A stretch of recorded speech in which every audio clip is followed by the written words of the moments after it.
Hello, আসসালামু আলাইকুম বন্ধুরা।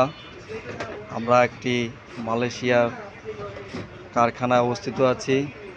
এখানে আমাদের কাজকামের খুবই অবস্থা খারাপ। এখানে মানুষ অসহায় অবস্থায় আছে, না খেয়ে দিনের পর দিন এরা কাজ করে যাচ্ছে, কিন্তু কাজকাম তেমন হচ্ছে না। এই লোকটা এই যে দেখেন, এই চিরা খাইয়া দীর্ঘ এই 3 মাস ধরে কাটাচ্ছে আর যন্ত্রণা ভোগ করছে। যখন 2 পিস কাজ পায় তখন করে, আর না পাইলে বসে থাকতে হয়। এধারে আমাদের আশপাশে আছে অন্য অন্য কারিগররা। দেখেন কাজের অবস্থা খুবই বেহাল। এরা কাজ না পেয়ে অসুস্থ অবস্থায় জাগ্রত আছে।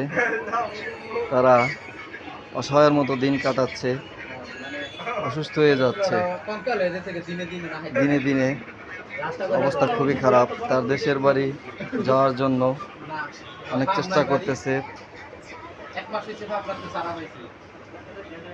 দিনের পর দিন এভাবে চলে ফিরে অসুস্থ হয়ে যাচ্ছে।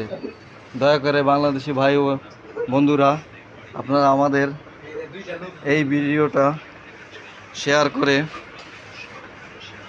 আমাদের এই যন্ত্রণাদায়ক প্রবাস জীবন থেকে আপনারা মুক্তি নেন, আমাদের মুক্তি দেন। আমরা আর চাই না এই প্রবাস, আমরা দেশে ফিরতে চাই। আমাদেরকে আপনারা দোয়া করবেন, আপনারা ভালো থাকবেন।